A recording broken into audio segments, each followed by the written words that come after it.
اے وہ لوگوں جو ایمان لائے ہو، روزے تم پر ویسے ہی فرض کیے گئے جیسے تم سے پہلے لوگوں پر فرض کیے گئے تھے۔ مقصد یہ تاکہ تم اللہ کا تقوی اختیار کرو۔ اور اللہ رب العزت نے اپنے فرض روزوں کو رمضان کا مہینہ انتخاب کیا۔ ہمارے زندگی میں یہ مہینہ آ رہا ہے اور چلا جا رہا ہے، لیکن ہم دیکھ رہے ہیں اس مہینے میں سے وہ تبدیلی، وہ فائدہ ہم کو نہیں ہو رہا ہے جو اس کا مقصد۔ ایسا کیوں ہو رہا ہے اس کو جاننے کی ہمیں ضرورت ہے۔ ہم نے رمضان کو اتنا سیریس نہیں لیا، اس کو ایک رسمی طور سے سیریس لیا۔ رمضان جب آ رہا ہے تو تقوی کی پلاننگ چھوڑ کر دوسری دیگر ساری پلاننگ ہماری ہو رہی ہے۔ لوگ ایکسٹرا کما رہے ہیں، رمضان آ رہا ہے خرچ کرنا ہے، یہ نہیں کما رہے کہ صدقہ دینا اور زکوٰۃ دینا۔ بچوں کی تیاریاں شروع ہو جا رہی کہ عید آ رہی تو نئے کپڑے لینا ہے، کیونکہ ان کو بتایا نہیں جا رہا کہ عید کا مقصد نئے کپڑے کبھی بھی نہیں تھا۔ عید تو اس کی ہے ہی نہیں جس نے نیا کپڑا پہنا، عید اس کی جس نے رمضان میں تقوی اختیار کیا۔ ہم لوگوں نے رسمی طور سے ایک مہینہ اس کو تقوی اختیار کر لیا، سال بھر اس کو بھولا بیٹھے۔ رمضان کے اندر وہ کون کون سے کام ہے جس پہ آپ خاص دھیان دیں گے اور اس سے ہم فائدہ بھی اٹھائیں گے انشاءاللہ اپنی پوری لائف کے اندر۔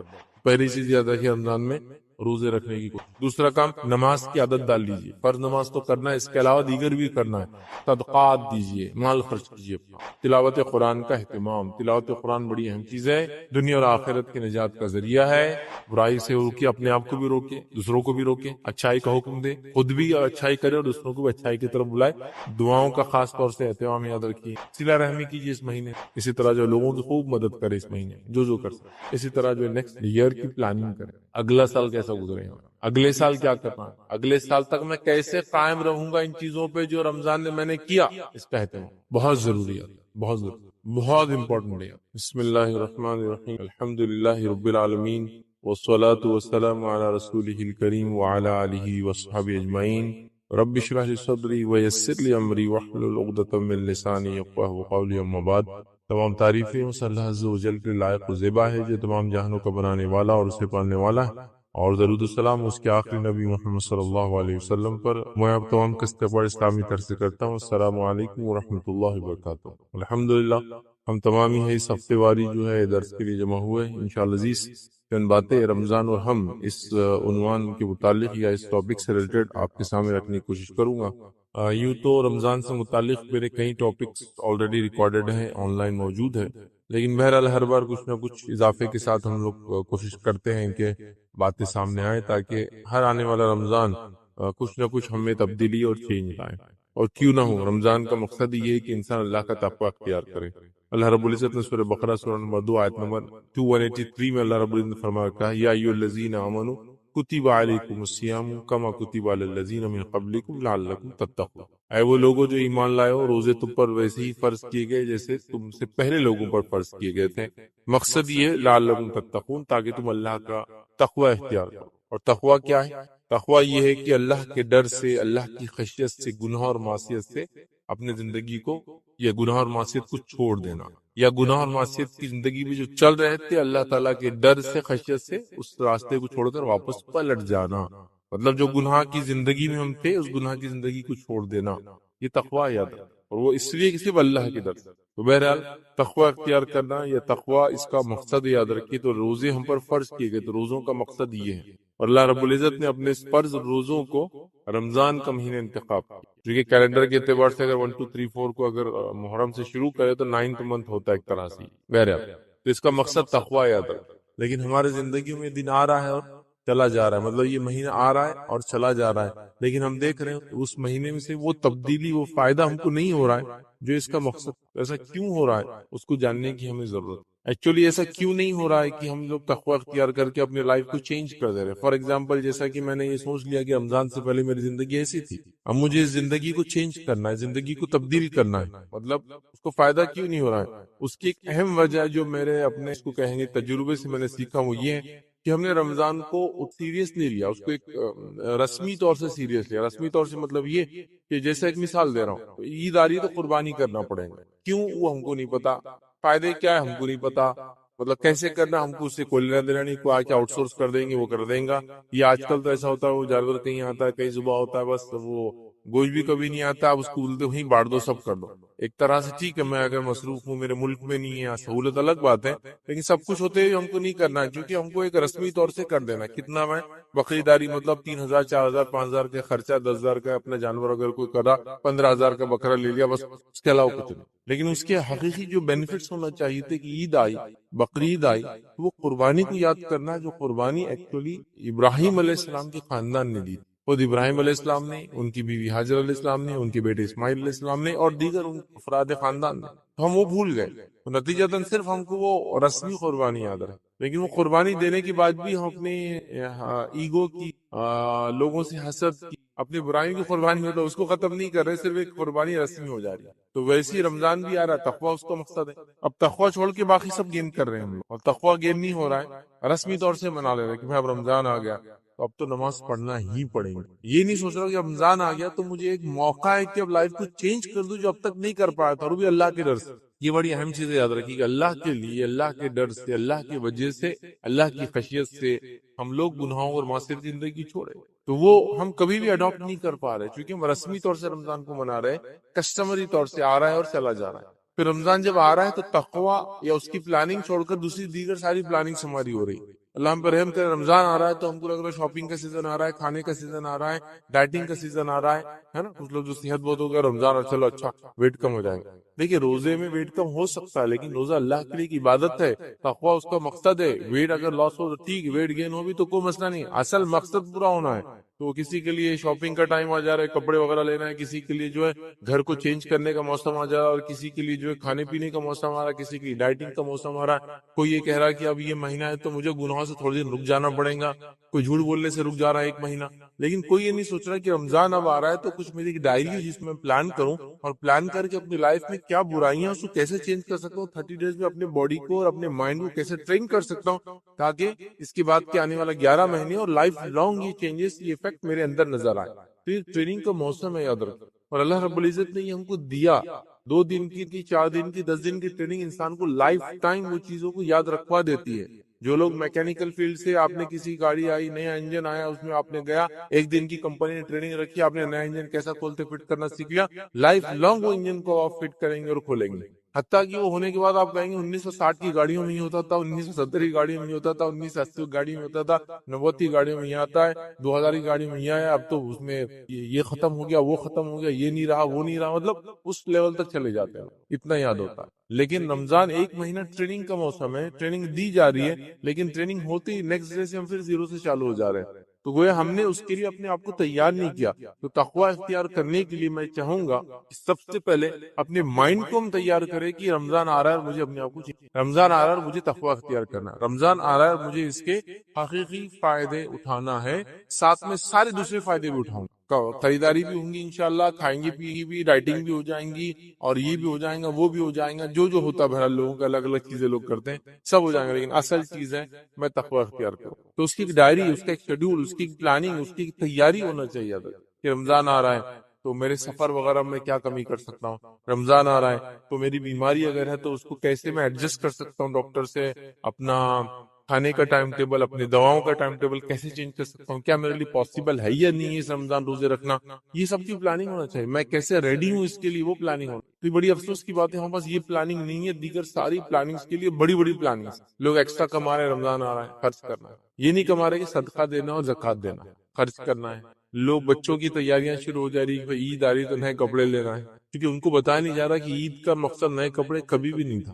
عید تو اس کی ہے ہی نہیں جس نے نیا کپڑا پہنا، عید اس کی جس نے رمضان میں تقویٰ اختیار کیا، جس نے اپنے گناہوں کو دھو دیا، جس نے اپنی زندگی کو نیا کر کے بدل دیا، نہ کہ وہ کہ کپڑے بدل دیے. انسان کپڑے کتنے بدلے، دل اندر اتنے ہی خراب اور غلیظ اور خراب ہے، کیا کریں گا کپڑا، ہے نا. بہرحال وہ چیز نظر نہیں آ رہی. گھر میں خواتین کی تیاریاں الگ ہیں، مردوں کی تیاریاں الگ ہیں، کمانے والوں کی تیاری الگ ہے، رکامے جو گھر میں کماتے ہیں ان کی تیاری الگ ہے. ہر آدمی عجیب و غریب تیاری میں لگا، لیکن رمضان میں تقویٰ اختیار کرنے کی پلاننگ ہے کہ میرے میں یہ گناہ معصیت ہے، 30 ڈیز میں یہی چیزوں کو انشاءاللہ چھوڑ دوں گا. میری نمازوں میں کوتاہی تھی، انشاءاللہ نمازیں ہو جائیں گی، میں اضافی نمازوں کو پلاننگ کروں گا. میں تلاوت قرآن کم کرتا تھا رمضان میں، عادت تعلیم میں اتنا اضافہ کروں گا. ذکر و اذکار میرا کم تھا، میں نے عادت ڈالی 1 مہینے میں ذکر و اذکار میں لگ جاؤں گا، اب میں نے فلاں کیا، اپنی ایگو کو، جھوٹ بولنے کو، زبان کی احتیاط کی، آنکھوں سے احتیاط کی، کان سے احتیاط کی، مال خرچ کرنے میں احتیاط کی، اچھی چیزوں کو سنا، بری چیزوں کو نہیں سنا، یہ ساری چیزیں اب میرے لائف لانگ امپلیمنٹ ہیں، اس کا میرا کوئی پلان نہیں۔ تو نتیجہ رمضان ہر سال آ رہا ہے، ٹریننگ ہر سال مل رہی ہے، پھر آدمی ٹریننگ 0 سے شروع کر رہا ہے، جو بھی لیول تک پہنچ رہا ہے سمجھ لو، اگر 1 to 10 کا اگر لے لے تو 5 6 7 8 تک کوئی پہنچ جا رہا ہے، ایکسیلنس کے درجے تک 9 تک پہنچ جا رہا ہے، 10 یقیناً ناممکن جیسی بات ہے وہاں تک پہنچنا، ایکسیلنس تک پہنچ جا رہا ہے، لیکن جیسی رمضان ختم ہوتا سیکنڈ ڈے پھر 0۔ 30 ڈیز کی فجر ہوئی، اگر 29 کا رمضان تھا تو 30 بس سمجھو 38 ڈے، مطلب پہلا جو تاریخ آتی ہے اس کے بعد کی مہینے کی فجر غائب، مطلب ایک ہی ہو۔ ارے وہ فجر تو سیکنڈ ڈے آتی ہے، ایک طرح سے ہوتی ہے، وہ رات جو مغرب چالو ہوتی ہے نا، اس مغرب میں لوگ غائب ہوتے ہیں، زیادہ سے زیادہ 29 تک آئیں گے، چونکہ چاند دکھا نہیں دکھا دونوں چیزیں ہو سکتی ہے، اس کا ہے تو پکا مغرب نہیں پڑھنا اپنے کو، تو مغرب غائب، عشاء غائب، سارے تو 0 سے ہم پہنچے ایکسیلنس کے درجے تک، سیٹسفیکٹری لیول تک، گڈ لیول تک، لیکن اس کا سیکنڈ ڈے پھر 0 ہوگا، پھر لائف 0، پھر رمضان آیا، ایسا نہیں ہونا چاہیے۔ 0 سے ہم پہنچے 5 6 7 8 9 تک، ٹھیک ہے، اس کے بعد رمضان چلا گیا، تھوڑی کمزوری آنا شروع ہوئی، تھوڑی، پھر اگلے رمضان تک 5 تک بچے ہوئے تھے ہم لوگ، پھر شروع ہوا 5 سے، ہم 6 7 8 9 9.1 9.2 9.3 9.4 ایسا جا رہے، پھر رمضان ختم ہوا، پھر تھوڑے کم ہو گئے، پھر 6 تک آ گئے، لیکن ختم نہیں ہوا پورا، پھر اگلے رمضان 6 سے شروع ہوئے، 7 8 9 اور پھر 1، پھر ایسا اس کا معنی یہ تھا کرنے، تو بہرحال ہم نے اس کو بھول گیا، تو رمضان آ رہا ہے، زندگی میں سے جا رہا ہے، کہیں چیز نہیں لا پا رہا، لوگ بھی ہم کو دیکھ رہے ہیں، کبھی تعجب کر رہے ہیں، کبھی ہنس رہے ہیں، کبھی سوچ رہے ہیں ایسی بھی قوم ہے جو ایسا کرتی ہے، مطلب ہر قوم کے اندر ایسے ریچولز ابھی باقی ہے، رسومات باقی ہے، ہم نے بھی وہ رسم لے لی کہ بس مجھے اچھا انسان بننا ہے رمضان میں، لیکن وہ اچھا انسان صرف رمضان میں ہی رہنا ہے، رمضان کے بعد مجھے اپنے آپ کو کنٹینیو نہیں کرنا، یہ طے کر کے ہم نے کیا۔ جیسا ایک مثال میں دیتا ہوں، لوگ کہتے ہیں بھائی دیکھو ہم کو فجر میں اٹھاؤ، گھر میں چلتا ہے وہ، فجر میں اٹھاؤ، ڈنڈے سے مارو میرے کو فجر میں، پانی ڈال دو میرے کو فجر میں، میرے کو برف کے اندر ڈبا دو فجر میں، اس سے کچھ نہیں ہوتا، اس سے انسان نہیں اٹھتا، آپ 50 الارم بھی نہیں لگائے تو نہیں اٹھتے، آپ کیسے اٹھتے فجر میں؟ اندر سے بولتے نا حکی اٹھنا، مجھے فجر میں اٹھنا، آپ بولیں گے ایسا تو کیسا ہوں گا، تو اس کی میں ایگزامپل دیتا ہوں، آپ بڑے ایکسائٹیڈ تھے ایک سفر کے لیے، گھومنے جانا تھا، ایکسائٹیڈ، اور صبح ٹرین 6 بجے، 3 بجے رات میں اٹھ کے بڑے آتے، کیسے اٹھے ہو؟ مائنڈ کو تیار کر دیا تھا کہ صبح اٹھنا، تو مائنڈ کو تیار کرنے کے بعد ساری چیزیں ہوتی ہے، تو کوئی بول رہا فجر میں میرے پانی ڈال دو، فجر میں کو ڈبا دو، فجر میں میرے ساتھ یہ کرو، اس سے کچھ نہیں ہوتا ہے، آپ یہ سوچ کے سو کہ فجر میں مجھے اٹھنا ہے، تو آپ دیکھیں گے آپ کو اٹھنے میں آسانی ہو جاتی ہے، ہم سوچ کے نہیں، تو رمضان کے اندر بھی سیم ہے، رمضان کو آپ یہ نہیں کہ اب یہ کر لوں، امی کو تو یاد دلانا، رمضان کیا تم یاد دلانا، رمضان میں امی تم یاد دلانا، رمضان میں کیا تم اٹھا، نہیں، اس سے نہیں ہوگا، مجھے خود سوچنا ہے کہ مجھے اندر سے چینج، مجھے سیلف جس کو کہنا ہے انٹروسپیکشن کر کے پلاننگ کرنا، اپنے آپ کا جائزہ لے کر پلاننگ کرنا، تب رمضان سے وہ تقوی اختیار ہوگا جو روزے کا مقصد تھا، لعلکم تتقون، کہ روزے ہم کو اس لیے دیے گئے تھے ہم تقوی اختیار کریں، تو ہم نے رسمی رمضان کے فائدے اٹھائے اور اٹھا رہے ہیں، اور حقیقی نہیں اٹھا رہے، اور اتنے رسمی فائدے اٹھا رہے ہیں، اور اتنا مشہور ہو گیا رمضان ہمارے رسمی فائدوں سے کہ آپ سب اسی گواہی دیں گے کہ رمضان آتا ہے تو ہم کو کب پتا چلتا ہے وہ چیز جو ہے صحیح غلط ہے، وہ میں اس کی بات نہیں کر رہا ہوں، یہ کب پتا چلتا ہے؟ بچوں کو جب پتا چلتا ہے اب نکڑ پہ تندور لگنا شروع ہو جاتا، مطلب رمضان کھانے سے پہچانا جاتا، پھر کب یاد آتا ہے؟ ساری بچی کچی اور بند دکانیں بھی چالو ہونا شروع ہو جاتی ہے نا، مارکیٹ میں وہ پرانا کھنڈر تھا، وہاں بھی ایک ٹٹر ڈال کے دکان لگ گئی، اور فلاں جگہ یہ تھا، ارے یہ کتنے دن سے بند تھا، یہ بھی کھل گیا، ارے فلاں جگہ 4 نئی دکانیں، اشتہارات آنا شروع ہو گئے، ارے رمضان آ رہا ہے کیا، تو رمضان یاد آیا، مطلب شاپنگ سے رمضان یاد آیا، کھانے سے رمضان یاد آیا، کیوں ہو رہا ہے؟ اس لیے کہ قوموں کو بھی سمجھ میں آ گیا مسلمان رمضان کو اسی چیز سے یاد کرتے، تو لہٰذا وہی پریپریشن اور تیاریاں وہ بھی کر رہے ہیں نا، خود ود ان کمیونٹی ہم سوچ رہے ہیں کہ وہ لوگ اس سال اس مہینے خریدتے ہیں، تو ہم لوگ بھی اپنا بزنس پروموٹ کر رہے ہیں، بڑھا رہے ہیں، غلط کچھ بھی نہیں ہے اس کے اندر، لیکن سوال ہی کیا قوم کا شیوا یہی ہونا چاہیے، یہ اصل چیز، مطلب دکانداروں نے، بزنس مین نے تو الحمدللہ اتنے انتظامات کر دیے کہ سحر کا بھی انتظام اور افطار کا بھی انتظام لکھا ہوا بھی رہتا ہے، اور قرآن سفارش کریں گے، شفاعتی بننے والے ہیں کون؟ روزہ اور قرآن۔ اب دیکھیے بتایا جا رہا ہے، جو بتایا جا رہا ہے وہ زیادہ افضل ہے بنسبت اس کی جس کو ہم سوچ رہے ہیں وہ کریں گے یا نہیں کریں گے، لیکن یہ تو ہے یہ کرنے والے ہیں۔ روزہ اور قرآن قیامت کے روز سفارش کریں گے، اور روزہ آ کر کہیں گے اے اللہ یہ شخص میری وجہ سے، میری خاطر کھانے پینے سے اور شہوت سے رکتا رہا۔ روزہ کیا ہوتا ہے؟ سورج نکلنے کے پہلے سے سورج ڈوبنے تک انسان کھانا نہ کھائے، اور ہم بستری نہ کریں، یہی تو روزہ ہے. یہ دو چیزیں تو حرام ہو رہی ہے اس وقت جبکہ عام حالات میں حلال ہے. یہ رکتا رہا ان دو اعمال سے صرف میری خاطر، لہٰذا میری سفارش اس کے حق میں قبول کر. نبی اکرم صلی اللہ علیہ وسلم فرماتے اس کی سفارش قبول ہو. اور قرآن آئیں گا اور کہیں گے اے اللہ یہ بندہ میرے لیے راتوں میں جاگتا رہا، مطلب قیام میں مجھے پڑھتا رہا، راتوں کی نمازوں میری تلاوت کی، میرے لیے یہ جاگتا رہا، لہٰذا میری سفارش اس کے حق میں قبول کر. رسول اللہ فرماتے اس کی بھی سفارش قبول کی جائیں گی، دونوں کی سفارش ہے. تو روزہ سفارشی ہے، تو اس کو خشوع اور خضوع کے ساتھ، پورے دل کے ساتھ اور بالکل اطمینان اور جیسا اس کا حق رکھیے کہ اس میں کوئی غلط بات نہ ہو، لرزشیں نہ ہو، گالی گلوچ نہ ہو، جھوٹ نہ کہے، غیبت نہ کرے، فحش کلامی نہ ہو، جھگڑا نہ ہو. اس کو پورے اپنے صحت کے ساتھ، جس کو کہیں صحت روزے کو کمزور نہ ہونے دیں، آپ رکھیے. ثواب کیا پائیں گے اس کا؟ سفارش اس کی، روز قیامت شفاعتی بنے گا. بلکہ آ کر اللہ رب العزت سے نبی اکرم صلی اللہ علیہ وسلم کی حدیث کے مطابق یہ جو ہے مجادلہ کریں گا، نہیں اس کو آپ بخشیے، یہ مجھے رکھتا تھا، یہ مجھے پڑھتا تھا. اندازہ لگائیں کتنے زبردست سفارشی ہے یہ. اور یہ ہمارے اعمال ہیں، ان کے لیے ہمیں کسی کا سہارے کی ضرورت نہیں ہے. پرسنل جو ہم کر سکتے سفارش کے لیے وہ عمل ہے یہ. دوسرے کریں گے نہیں کریں گے تو بات کی بات ہے. مسئلہ یہ کہ جو ہو سکتا ہے وہ تو کیجیے پہلے. ہم یہ کریں گے، سفارش کریں گا روزہ، اس کی فضیلت اندازہ لگا لیجیے. روزے کا اجر بے حساب ہے، روزے کا اجر بے حساب ہے، لیکن کنڈیشنل ہے، شرطیہ ہے. کب بے حساب ہے سن لیجیے. نبی اکرم صلی اللہ علیہ وسلم فرماتے ہیں، طویل روایت مسلم کی حدیث سے آپ نے فرمایا اور کہا، ابو ہریرہ رضی اللہ عنہ اس حدیث کے راوی، اور آپ فرماتے اور کہا اللہ کے رسول فرماتے ہیں، اللہ عز و جل فرماتا ہے.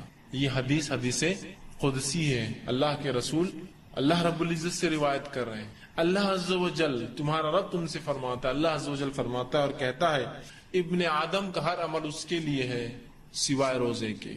آدم کی اولاد جو بھی عمل کرتی ہے، چاہے مرد ہو چاہے عورت ہو، ان کا تمام عمل ان کے اپنے ذات کے لیے سوائے روزے کے.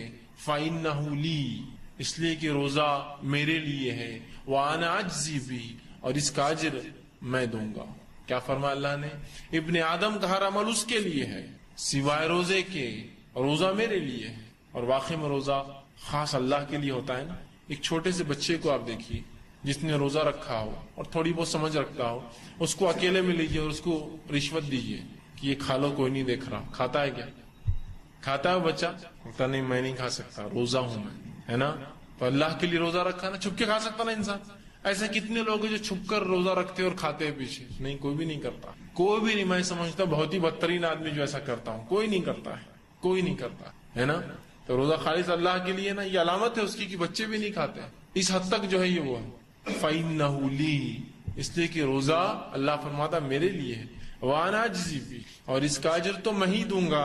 آگے فرمایا روزہ آنکھ سے ڈھال ہے، روزہ رکھ کر اپنے آپ کو جہنم کی آنکھ سے بچا لو. روزہ آنکھ سے ڈھال ہے، تو جس روز تم روزہ رہو، اب رسول اللہ فرما رہے روزہ آنکھ سے ڈھال ہے کب؟ جس روز تم روزہ رہو تو فحش گوئی نہ کرے. تم میں سے کوئی اگر روزہ ہو تو فحش گوئی نہ کرے. فحش گوئی سمجھتے ہیں آپ؟ بری باتیں، گندی باتیں، اوچھی باتیں، غلیظ باتیں. تو تم میں سے جب کوئی شخص روزہ ہو فحش گوئی نہ کرے، بیہودہ باتیں نہ کرے، اوٹ پٹانگ باتیں نہ کرے جس سے دلوں کو تکلیف ہوتی ہے، انسانوں کو تکلیف ہوتی ہے، لوگ چڑھتے ہیں. اوٹ پٹانگ بیہودہ باتیں نہ کرو. اور آگے فرمایا بیہودہ کلامی نہ کرو. اسی طرح گالی گلوچ نہ کرو، گالی مت دو. روزے کا فائدہ اٹھانا چاہتے ہو، اس کو جہنم سے ڈھال بنانا چاہتے ہو آنکھ سے، تو یہ کرنا پڑے گا تم. تو جو ہے اس میں جو ہے گالی گلوچ نہ کرے اور لڑائی جھگڑا نہ کرے. اور جب روزے دار سے کوئی لڑنے آئے تو صرف اشارے سے کہہ دے میں روزے سے ہوں، میں لڑ نہیں سکتا، یہ کام مجھ سے نہیں ہوں. کنڈیشنل ہے روزے کا ثواب. یہ سب کرنا پڑے گا مجھے. اور بد کلامی نہیں ہوں گی، گالی گلوچ نہیں ہوں گی، بری باتیں نہیں کریں گی، غلط کام نہیں کریں گے، بیہودہ باتیں نہیں ہوں گی، لڑائی جھگڑا نہیں ہوگا. اور کوئی آئے بھی تو بھائی میں نہیں کر سکتا، میں روزے سے ہوں، آپ کہہ دیں گے. آگے آپ صلی اللہ علیہ وسلم فرماتے اور کہتے ہیں سنیے، اس ذات کی قسم جس کے ہاتھ میں محمد صلی اللہ علیہ وسلم کی جان ہے اور روزے دار کی منہ کی ہوا، اللہ رب العزت کو روز قیامت مشک سے زیادہ محبوب ہوں گی. حالانکہ اس میں بدبو آتی ہے نا، اس لیے کہ ہم بھوکے ہوتے ہیں. بھوکے ہونے سے کیا ہوتا ہے؟ ہوا سانس جب لیتے ہیں تو اس سے جسم میں بو ہو جاتی ہے. تو روزے دار کی منہ کی ہوا اللہ رب العزت کو روز قیامت مشک سے زیادہ محبوب ہوں گی. اس کو زیادہ پسند کیا؟ اس لیے کہ وہ بدبو جو اس کے منہ میں ہوئی وہ اللہ کے لیے بھوکا رہنے کی وجہ سے اس سے زیادہ محبوب ہوں گی، پسندیدہ ہوں گی. اور روزے دار کے لیے دو خوشیاں ہیں. ایک خوشی تو وہ تب پاتا ہے جب افطار کرتا ہے کہ روزہ ختم ہوا. اگر اللہ روزہ 5 دن 10 دن مہینے بھر کا رکھتا تو کیا کرتے؟ تو جب ملتا ہے اس کو فرحت ملتی ہے، خوشی ملتی ہے جب افطار کرتا ہے. اور دوسری خوشی جب ملیں گی جب اپنے رب سے جا کر ملیں گا. وہ دوسرا اجر، دوسرا پارٹ اس کا واقعی ہے. جب اپنے رب سے ملیں گا، جب اسے دوسری عظیم خوشی ملیں گی روزہ رکھنے کی، تو وہ خوش ہوگا، بہت خوش ہوگا مومن. اب اندازہ لگائیے، آدمی کی حیثیت اور استطاعت کے مطابق اس سے امید کی جاتی ہے نا. مثال کے طور پر ایک غریب آدمی آپ سے کہے تم یہ کام کرو میں تمہیں کچھ دوں گا، کیا توقع رکھتے آپ اس سے؟ کچھ چھوٹی موٹی چیز بیچارے کی حیثیت کے اعتبار سے دیں گے. آپ کے محلے کے ایک مالدار انسان نے کہا میرا کچھ کام کرو کچھ دوں گا، تو آپ کی امیدیں بڑھ جاتی ہیں، کچھ نہ کچھ اپنی حیثیت کے حساب سے یار بڑا ہی دیں گا یہ، ہے نا. اورنگ آباد شہر کے سب سے مالدار انسان نے کہا میرا ایک کام کرو کچھ دوں گا، امیدیں اور بڑھ جاتی ہے. ارے بھائی اورنگ آباد کا مالدار آدمی ہے، کچھ نہ کچھ تو دیں گا، کروڑ پتی ہے، 1000 پتی ہے، پتہ نہیں کتنا پتی ہے، اتنے پیسے اس کے پاس، اب کچھ نہ کچھ تو دیں گے. دنیا کے سب سے مالدار انسان نے آپ سے کہا میرا ایک کام کرو کچھ دوں گا. او ہو، خواہشات کتنی بڑھ جاتی. ایک کم از کم بڑی گاڑی تو دے دیں گا، کچھ نہ کچھ ایک بڑی خواہش ہوگی نا. اب اندازہ لگائیے وہ رب العزت جو کائنات کا رب ہے، تمام دولت مند لوگوں سے اس کے پاس زیادہ دولت ہے، اس کے خزانے کبھی خالی نہیں ہوتے. اس حد تک کہ اللہ کے رسول صلی اللہ علیہ وسلم فرماتے ہیں اول جن سے آخر جن اور اول انس سے آخر انس، پہلے انسان سے آخر انسان، اگر تمام آ کر اللہ رب العزت اپنی خواہشات کو رکھ دے، یہ ہونا وہ ہونا وہ ہونا سب مل کر، تو بھی اللہ کے خزانے میں سے اتنی بھی کمی نہیں آئیں گی جتنا ایک مچھر کے پر کو پانی لگیں گے یا ڈبا کے، اتنی بھی کمی نہیں آئیں گی. مچھر کا پر دیکھیں نا کتنا چھوٹا سا.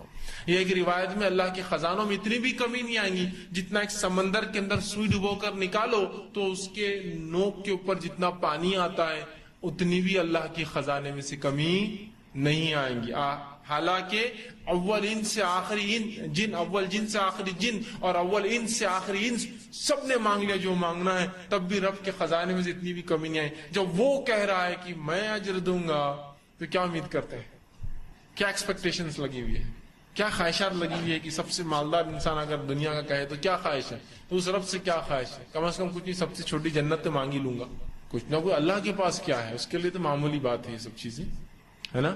تو اندازہ لگائے کیا اجر ہوں گا، اللہ ہی جانتا. بھائی میں نہیں جانتا ہوں، نہ حدیث میں بتایا گیا، نہ اللہ رب العزت نے بتایا، نہ رسول اللہ نے بتایا، لیکن بڑا اجر ہے، چھپا کر رکھا گیا. اس لیے کہ روزہ ایک ایسا عمل ہے جو چھپ کر ہی ہوتا ہے نا. ایک عام انسان جو روزے کی حالت میں مجمع میں آ جائے کو بول سکتا ہے یہ روزے دار ہے؟ بول سکتا ہے کہ نہیں؟ تو تم نے عمل بڑا چھپ کر کیا تو اجر بھی چھپا کے رکھا گیا، تمہارے لیے اسپیشل ملیں گے. نماز دکھ رہی ہے، جا رہا ہے، وضو کر رہا ہے، کھڑا ہے، مسجد میں لوگ دیکھ رہے ہیں. زکات دے رہا ہوں تو کم از کم جس کو دے رہا ہوں اس کو پتا ہے اور اس کے خاندان والوں کو پتا ہے ہم کو زکات دی گئی. حج کر رہا ہوں تو اب تو پوری دنیا کو معلوم ہو جاتا ہے نا حج کر رہا ہے. ٹھیک، روزہ معلوم ہوتا ہے کسی کو میرا کب میں نے رکھا اور کب نہیں. ایک روزہ رکھ کر انسان چلے جائے مجمع میں، یہ الگ بات ہے، رمضان ہو تو سب پہچان لیں گے مسلمان ہے تو بھائی روزے دار ہوں گا ہی، لیکن عام انسانوں میں جا کوئی پہچان نہیں پائیں گے. تو جب عمل تم نے چھپ کر کیا جو دکھتا نہیں تھا، اللہ کو راضی کرنے کے لیے کیا، تو بدلہ بھی ایسی پاؤں گے بالکل ڈھکا چھپا، اور ایسا بدلہ کہ جس کو پا کر اللہ کے رسول فرما رہے تو وہ خوش ہوگا، خوش ہو جائے گا انسان، اتنا مل جائیں گے خوش ہو جائے گا. اب اپنے رب سے ہم امید کر سکتے ہیں، کچھ نہ صحیح تو سب سے چھوٹی جنت کی تو کم از کم خواہش اور امید میں کر سکتا ہوں، ہے نا. بہت بڑا اجر ہے روزے کا، یاد رکھیے بہت بڑا اجر، لیکن اس کی صحت برابر ہو. جیسے میں نے کہا بےہودہ باتیں نہیں، بد کلامی نہیں، فحش نہیں، گندی چیزیں نہیں، لڑائی جھگڑا کچھ نہیں روزے میں. اور کوئی لڑنے آئے تو کہہ دے میں روزے سے ہوں، میں روزے سے ہوں، بھائی یہ کام نہیں ہو سکتا. ٹھیک، اسی طرح اور روزے دار کے لیے اس کی فضیلت آتی ہے. روزے دار کے لیے جنت کا خاص دروازہ ہے جس کا نام ریان ہے، اور روزے دار اس دروازے میں سے داخل ہونے والے. جنت کو 8 دروازے اور جہنم کو 7 دروازے یاد رکھیں. تو ایک دروازہ 8 میں سے خاص ہے جس کا نام ریان ہے، جو کس کے لیے ہے؟ جنتی اس میں سے گزریں گے. اب آپ یہ سوچ سکتے ہیں اس میں کیا خاص بات، جنتی جس دروازے سے گزریں گے اس میں کیا ایسا امپورٹنٹ ہے، کیا خاص ہے، کیا اسپیشل ہے اس کے اندر؟ ہاں، لیکن اس عزت اور اعزاز کو آپ سمجھ نہیں پا رہے ہیں. دنیا کے لحاظ سے آپ سمجھیں گے، میں آپ کو سمجھاتا ہوں، مثال دیتا ہوں. لوگ گھر بناتے ہیں، مختلف گھر ہوتے ہیں، آج کل شہروں میں الگ الگ گھر بنتے ہیں. گھروں میں مختلف دروازے ہوتے ہیں، مردانے کا دروازہ، زنانے کا دروازہ، گزرنے والے کی اہمیت کے اعتبار سے دروازے کا نام بدل گیا، اس کی شخصیت کے اعتبار سے معاملہ الگ ہے۔ خاص مہمانوں کا ایک دروازہ، وہ جب کھلتا ہے پورے محلے میں اعلان ہو جاتا ہے آج کوئی خاص آ رہا ہے، یہ دروازہ کھلا، شاید بچی کو دیکھنے آ رہے، بچے کا رشتہ چل رہا ہے، کچھ نہ کچھ خاص اسپیشل ڈور کھلا ہے۔ سروینٹ ڈور ہے ایک، نوکر جس سے چوکر چاکر آتے جاتے ہیں، ہے نا، نوکروں کے لیے رہتا ہے الگ دروازہ، ہے نا، ہوتا ہے نا، بڑے گھروں میں سب ہوتے ہیں ایسے دروازے۔ ہر دروازے سے آنے والی ذات کے اعتبار سے اس کی اہمیت بدل جاتی ہے، اس کا ریسیپشن بدل جاتا ہے، اس کا امپورٹنس بدل جاتا ہے نا، ہے نہیں ہے۔ سروینٹ ڈور سے کوئی آیا تو اس کی وہ اہمیت نہیں ہوتی، بلکہ وہ تو کھلا ہی رہتا ہے ہمیشہ، آپ اور جاؤ۔ مردانہ ہے تو لوگ کھڑے ریسیپشن کے لیے، آئیے آئیے، مہمان ہے آپ کا۔ اسپیشل مہمان آئے تو پھر تو پورا خاندان کھڑا ہے ویلکم کے لیے، اسپیشل ڈور کھلتا ہے۔ تو اندازہ لگائیے اللہ کے پاس روزے داروں کی کیسی مہمان نوازی ہے، اسپیشل دروازہ ہے ان کے لیے ریان، اس میں سے صرف صائمون روزے رکھنے والے داخل ہونے۔ ایک دروازہ رکھنا علامت اور اعلان ہے، اللہ کے پاس بڑی اہمیت ہے روزے رکھنے والوں کی، معمولی مت سمجھیے، معمولی مت سمجھیے روزوں کی۔ اللہ کا اتنی اہمیت ہے کہ دروازہ بنا رکھا ہے، اور ظاہر سی بات ہے جب روزے دار اس دروازے میں سے آئیں گے کیا عزت ہوں گی اور کیا بھگت ہوں گی، اس کا اندازہ لگا سکتے ہیں۔ دنیا کی چھوٹی موٹی دولت والے لوگ جو ہوتے ہیں، دنیا کی کتنی بھی دولت چھوٹی موٹی ہوتی ہے، اللہ کے نزدیک اس کی نعمت کے بالمقابل اور جنت کے مقابلے میں کچھ بھی نہیں، بلکہ جنت دنیا کی تمام مال و دولت جو کچھ کائنات میں ہے ایک جگہ جمع بھی کر لیا جائے تو روز قیامت جو آخرت میں اللہ نے جنت بنائی ہے تو اس کی ایک کمان خریدنے کے برابر بھی پیسہ نہیں ہوگا، اور ایسی کئی کمان ہے جنت کے اندر، پورا دنیا کا پیسہ ملا لی جائے تو وہ کمان اتنی قیمتی ہے، ایک کمان کہ اتنا پیسہ نہیں ہوگا دنیا کے اندر پورا ملا لیا جائے، اس لیے کہ جس کے اینٹیں سونے کی ہو اور سونا خالص سونا، ڈپلیکیٹ اور دھوکے باز سونا نہیں، اس میں پیتل ملا ہو، تانبا ملا ہو، اور 22 اور 24 کیرٹ کا 100% گولڈ، اور جس کا گارا رسول اللہ فرماتے ہیں نا، گارا سمجھتے ہیں اینٹ کو لگانے کے لیے جو سیمنٹ اور جو ریتی ہوتی ہے اس کو گارا بولتے ہیں، جس کا گارا ہیرو کا ہو، جس کی مٹی جو ہے زعفران ہو، جس کی مٹی زعفران سمجھتے ہیں نا، میں آپ پہ الزام نہیں دھر رہا ہوں، لیکن زعفران جو ہے ایک خاص پھول ہوتا ہے، اس کے اندر ایک اس کا ایک حصہ ہوتا ہے پھول کا جو بہت قیمتی ہوتا ہے، ٹھیک، بہت مہنگا ہوتا ہے، بہت ہی مہنگا، وہ الگ بات ہے کہ ہمارا زعفرانی رنگ وہ بہت سستا ملتا ہے، بہت قیمتی، اس کی مٹی زعفران ہے، اندازہ لگائیے کیا قیمت رہے گی، کیا قیمت رہے، تو اتنا قیمتی ہے، اتنا، تو وہاں جب دنیا کے چھوٹے موٹے مال و دولت والوں کے پاس جاتے تو کیسی آواگت ہوتی، ان کی شادیوں میں چلے گا، کہیں سے پانی آپ پر آ رہا ہے خوشبودار، تو کوئی آپ کو عطر لگا رہا ہے، آتے چھڑک رہا ہے نا، تو کوئی ویلکم کے لیے آپ پر پھول برسا رہا ہے، تو کوئی آتے ہی ہر گیسٹ کو پھول پہنا رہا ہے، تو کوئی ایک جو ہے توال اڑا رہا ہے، کتنی خوشی ہوتی ہے نا، میں کسی نے کچھ دیا، کوئی ایک دستی ڈال دے رہا ہے، اوہ کیا بات ہے، کوئی خاتون جا رہی ہے اس کو ایک ساڑی دے دے رہا تو بولیں گی بابا بابا اس کی تو تعریف زندگی بھر کروں گی میں، ساڑی دے دیا، کتنی ہم کو وہ ہوتی ہے۔ تو اندازہ لگائیے فرشتے کیسی آوگت کرنے کھڑے ہوں گے اس دروازے کے اندر، ریان اسپیشل لوگ آ رہے ہیں اللہ کے، روزے دار ہیں، ان کے لیے اسپیشل ڈور ہے، تو ظاہر سے تو ان کی ویلکم بھی اسپیشل ہونا چاہیے۔ تو اندازہ لگائیے اللہ کے نزدیک اتنی اہمیت ہے روزے داروں کی کہ اللہ رب العزت نے اس کے رکھنے والوں کے لیے اسپیشل ڈور بنا دیا جنت، جاؤ اس میں سے تم ہی داخل ہوں گے، صرف روزے دار۔ جو چاہتا ہے تو اپنے روزے کو صحت کے ساتھ، اخلاص کے ساتھ، خشوع کے ساتھ، بنا کمزوری کے رکھے، انشاءاللہ اس دروازے سے گزریں گے، یہ اس کی فضیلت ہے روزے کی۔ رمضان کا مہینہ اللہ رب العزت ہر رات لوگوں کو جہنم سے آزاد کر، مسلم کی روایت ہے کہ اللہ رب العزت ہر رات رمضان میں لوگوں کو جہنم سے آزاد کرتا ہے۔ آپ اس ایک بات سوچ سکتے ہیں، جہنم سے آزادی کیسا، جہنم میں گیا کون ابھی؟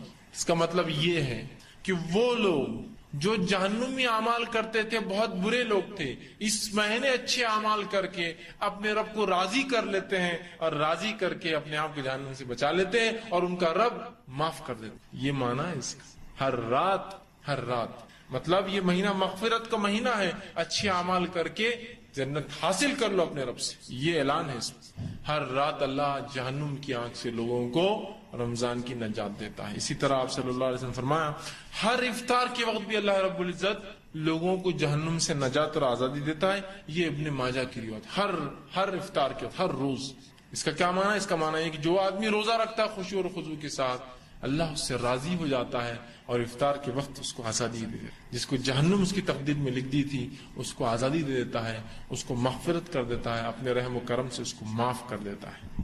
مطلب وہ آدمی ایسے اچھے اعمال کر لیتا ہے کہ اپنے رب کو منا لیتا ہے اور روزہ ختم ہونے سے پہلے اپنی مغفرت پا لیتا ہے، یہ معنی ہے اس کا۔ اسی طرح روزہ رکھنے والا شہداء اور صالحین میں روز قیامت ہوں گے، اس کا شمار دیکھیں کن لوگوں میں ہوگا۔ نبی اکرم صلی اللہ علیہ وسلم کے پاس ابن حبان کی روایت ہے، ایک شخص آیا اور کہ اللہ کے رسول، اگر میں گواہی دوں کہ اللہ کے سوا کوئی معبود برحق نہیں اور نماز قائم کروں اور روزہ رکھوں تو میرا حساب کن لوگوں کے ساتھ ہوگا؟ اس نے سوال کیا اگر میں یہ 3 کام کروں، فرائض جو ہے، باقی فرائض جو ہے زکوٰۃ اور وہ تو ظاہر سی بات ہے، لیکن یہ 3 تو توحید، نماز، ظاہر سی بات ہے، اور روزہ سب کو رکھنا ہے، بالکل عام۔ تو کہا اگر یہ تینوں کروں تو میرا حساب کن کے ساتھ ہوگا؟ تو کہا اگر تو یہ تینوں کام کر لے کہ توحید پر قائم رہے، نماز قائم کرتا رہے، روزہ رکھتا رہے، تو تیرا حساب روز قیامت شہداء اور صالحین کے ساتھ۔ کس کے ساتھ ہوگا؟ شہداء اور صالحین۔ شہید کا بہت بڑا مرتبہ ہوتا ہے، یاد رکھیں، بہت بڑا۔